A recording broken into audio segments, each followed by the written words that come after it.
Hi hello എൻ്റെ എല്ലാ പ്രിയപ്പെട്ടവർക്കും ദേവന വ്ളോഗ്സിൻ്റെ പുതിയൊരു വീഡിയോയിലേക്ക് സ്വാഗതം. ഇന്ന് ഞങ്ങൾ KSRTC BTCയുടെ കൂടെ കൊട്ടിയൂർ പോകാൻ നിൽക്കുവാണ്. കൊട്ടിയൂർ മാത്രമല്ല, മാമാന ക്ഷേത്രം, മൃദംഗശൈലേശ്വരി ക്ഷേത്രം, പുരളിമല മുത്തപ്പ ക്ഷേത്രത്തിലേക്കുമാണ് നമ്മൾ പോകുന്നത്.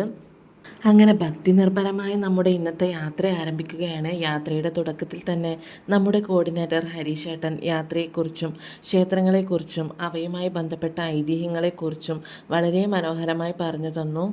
നമ്മൾ പോകുന്ന ഓരോ ക്ഷേത്രത്തിൻ്റെയും ചരിത്രവും വിശ്വാസങ്ങളും കേൾക്കുമ്പോൾ ഒരു കൊച്ചു കഥ കേൾക്കുന്ന അനുഭവമായിരുന്നു. യാത്രയുടെ ഓരോ നിമിഷവും കൂടുതൽ ആസ്വാദ്യകരമാക്കുന്ന രീതിയിലായിരുന്നു ഹരീഷേട്ടൻ്റെ അവതരണം. ആ വിവരണങ്ങൾ കേട്ടപ്പോൾ ക്ഷേത്ര ദർശനത്തിനായുള്ള ആകാംക്ഷയും ഭക്തിയും മനസ്സിൽ നിറഞ്ഞു.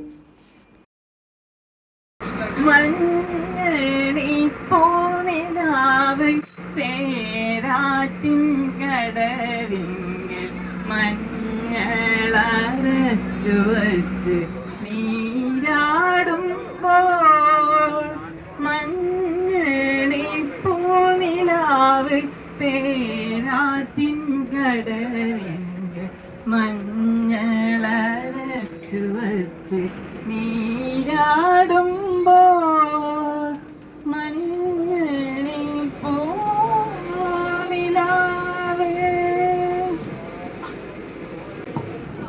നല്ല കയ്യിൽ കൊടുക്കണേ, ഇല്ലെങ്കിൽ പാടൂലെന്നാ പറയുന്നത്. 4 പേര് പാടിയില്ലെങ്കിലും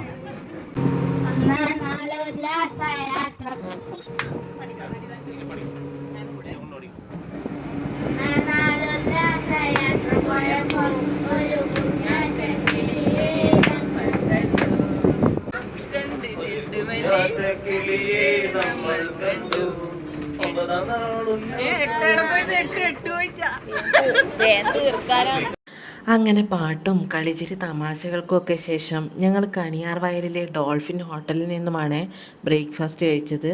ഞാൻ പൂരിയും കടലക്കറിയാണ് കഴിച്ചത്. അത് നല്ല ടേസ്റ്റ് ഉണ്ടായിരുന്നു.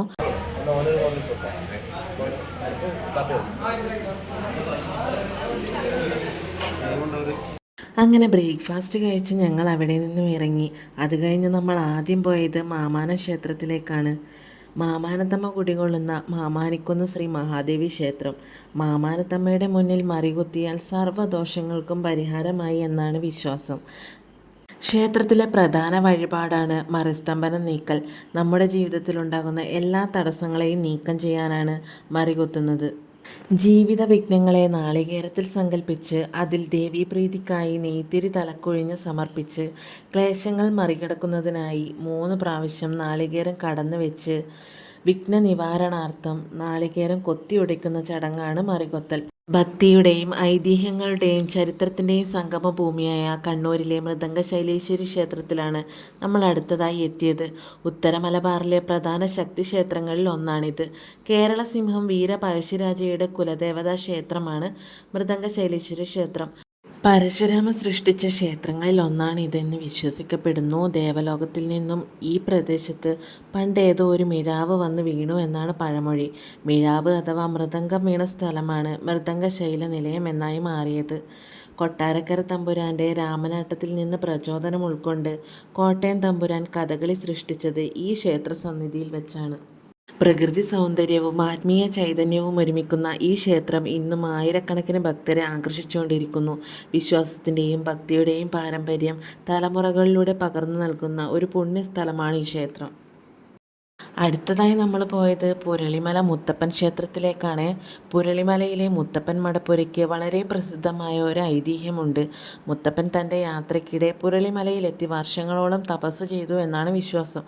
അതുകൊണ്ട് തന്നെ ഈ സ്ഥലം മുത്തപ്പൻ്റെ ആരൂഢസ്ഥാനം എന്ന പേരിൽ അറിയപ്പെടുന്നു. മുത്തപ്പൻ്റെ കഥകളിൽ പറയുന്നതനുസരിച്ച് എരുവേശിയിൽ നിന്ന് യാത്ര ചെയ്ത മുത്തപ്പൻ പുരളിമലയിലെത്തിയപ്പോൾ മറ്റൊരു ദിവ്യരൂപത്തെ കണ്ടുമുട്ടി. മുത്തപ്പൻ ആ രൂപത്തെ ചെറുക്കൻ എന്ന് വിളിച്ചുവെന്നും പിന്നീട് ആ രൂപം വെള്ളാട്ടം എന്ന പേരിൽ ആരാധിക്കപ്പെടാൻ തുടങ്ങിയെന്നും വിശ്വാസമുണ്ട്. പുരളിമല പഴശ്ശിരാജാവുമായും ബന്ധപ്പെട്ട ചരിത്ര പ്രാധാന്യമുള്ള സ്ഥലമാണ്. പഴശ്ശിരാജാവ് ബ്രിട്ടീഷുകാർക്കെതിരായ പോരാട്ടകാലത്ത് ഇവിടെ താമസിച്ചിരുന്നതായും പറയപ്പെടുന്നുണ്ട്.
മുത്തപ്പൻ്റെ ദർശനവും അനുഗ്രഹവും ഏറ്റുവാങ്ങിയ ശേഷം ഞങ്ങൾ അവിടെ നിന്നും ഉച്ചഭക്ഷണം കഴിച്ചു. സ്നേഹത്തോടെയും ഭക്തിയോടെയും വിളമ്പിയ ആ ഭക്ഷണം ശരിക്കും മനസ്സും വയറും നിറച്ച അനുഭവമായിരുന്നു. ലളിതമായ വിഭവങ്ങളായിരുന്നെങ്കിലും അതിൻ്റെ രുചിയും ആത്മാർത്ഥതയും ഇന്നും മനസ്സിൽ നിറഞ്ഞു നിൽക്കുന്നു. അങ്ങനെ യാത്രക്കൊടുവിൽ ഞങ്ങൾ ദക്ഷയാഗം നടന്നു എന്ന് വിശ്വസിക്കുന്ന കൊട്ടിയൂർ എത്തിയിരിക്കുകയാണ്. ദക്ഷൻ്റെ ഇഷ്ടത്തിന് വിരുദ്ധമായി ഭഗവാൻ ശിവനെ വിവാഹം കഴിച്ച സതീദേവിയെ പിതാവായ ദക്ഷൻ ഇവിടെ നടന്ന ദക്ഷയാഗത്തിൽ പരസ്യമായി അപമാനിച്ചു. ആ അപമാനം സഹിക്കാനാവാതെ സതീദേവി യാഗാഗ്നിയിൽ ആത്മാഹൂതി ചെയ്തു. ഇതറിഞ്ഞ ഭഗവാൻ ശിവൻ ക്രോധത്തോടെ വീരഭദ്രനെയും ഭദ്രകാളിയെയും സൃഷ്ടിച്ച് ദക്ഷയാഗം നശിപ്പിക്കുകയും ദക്ഷനെ വധിക്കുകയും ചെയ്യുന്നു. പിന്നീട് ബ്രഹ്മാവിൻ്റെയും മഹാവിഷ്ണുവിൻ്റെയും അഭ്യർത്ഥന പ്രകാരം ശിവൻ ദക്ഷന് ഒരു ആട്ടിൻതല നൽകി പുനർജീവിപ്പിക്കുകയും യാഗം പൂർത്തിയാക്കാൻ അനുഗ്രഹിക്കുകയും ചെയ്തു. കാലങ്ങൾക്ക് ശേഷം കുറിച്യർ കണ്ടെത്തിയ രക്തം വാർന്ന സ്വയംഭൂ ശിവലിംഗമാണ് ഇന്നത്തെ അക്കരെ കൊട്ടിയൂർ എന്നാണ് വിശ്വാസം. വെള്ളവും പാലും നെയ്യും കൊണ്ട് അഭിഷേകം നടത്തിയിട്ടും രക്തസ്രാവം നിന്നില്ല. പിന്നീട് ഇളനീര് കൊണ്ട് അഭിഷേകം ചെയ്തപ്പോഴാണ് അത് നിലച്ചത് എന്നും പറയപ്പെടുന്നു. വൈശാഖ മഹോത്സവം കാലത്ത് മാത്രമാണ് അക്കരെ കൊട്ടിയൂർ ഭക്തർക്കായി തുറക്കുന്നത്. വർഷങ്ങൾ മുഴുവൻ പൂജകൾ നടക്കുന്ന ഇക്കരെ കൊട്ടിയൂർ ക്ഷേത്രത്തിലെ ആചാരങ്ങൾ ആദി ശങ്കരാചാര്യരാണ് ക്രമീകരിച്ചതെന്നും വിശ്വസിക്കുന്നു. പ്രപഞ്ചത്തെ സംഹരിക്കുന്ന മഹാദേവൻ ഒരിക്കൽ തൻ്റെ ജീവനേക്കാൾ പ്രിയപ്പെട്ട സതീദേവിയെ നഷ്ടപ്പെട്ട വേദന അനുഭവിച്ച പുണ്യഭൂമിയാണ് കൊട്ടിയൂർ. പ്രണയത്തിൻ്റെയും ത്യാഗത്തിൻ്റെയും ഭക്തിയുടെയും കണ്ണീർ വീണ ഒരു പുണ്യഭൂമിയാണിത്. അങ്ങനെ ഈ പുണ്യഭൂമിയോട് താൽക്കാലികമായി വിട പറഞ്ഞ് ഞങ്ങൾ മടങ്ങുകയാണ്. മനസ്സിൽ നിറയെ ഭക്തിയും കണ്ണുകളിൽ ഒരുപിടി മനോഹരമായ ഓർമ്മകളും ഹൃദയത്തിൽ ദൈവാനുഗ്രഹത്തിൻ്റെ നിറവുമായാണ് ഈ യാത്ര അവസാനിക്കുന്നത്. ഇതാണ് നമ്മുടെ സാരഥി ഷാജിയേട്ടനും കോർഡിനേറ്റർ ഹരീഷേട്ടനും. ഈ യാത്ര ഇത്രയും മനോഹരമാക്കിയതിൽ വലിയൊരു പങ്ക് വഹിച്ചത് ഇവരാണ്. കൃത്യസമയത്ത് ഓരോ സ്ഥലത്തും സുരക്ഷിതമായി എത്തിക്കുകയും ബുദ്ധിമുട്ടേറിയ വഴിയിലൂടെയും ഇടുങ്ങിയ റോഡിലൂടെയും അതീവ ശ്രദ്ധയോടെയാണ് ഷാജിയേട്ടൻ വാഹനം ഓടിച്ചത്. ഷാജിയേട്ടൻ്റെയും കോർഡിനേറ്റർ ഹരീഷേട്ടൻ്റെയും ആത്മാർത്ഥമായ സഹകരണത്തിനും കരുതലിനും ഹൃദയം നിറഞ്ഞ നന്ദി. കണ്ടതിനും കേട്ടതിനുമൊപ്പം ഈ യാത്രയിൽ ഞങ്ങളോടൊപ്പം സഞ്ചരിച്ച എല്ലാവർക്കും ഹൃദയം നിറഞ്ഞ നന്ദി. വീണ്ടും മറ്റൊരു മനോഹര യാത്രയിൽ കാണാം. അപ്പോൾ അത്രയേ ഉള്ളൂ. Okay, by.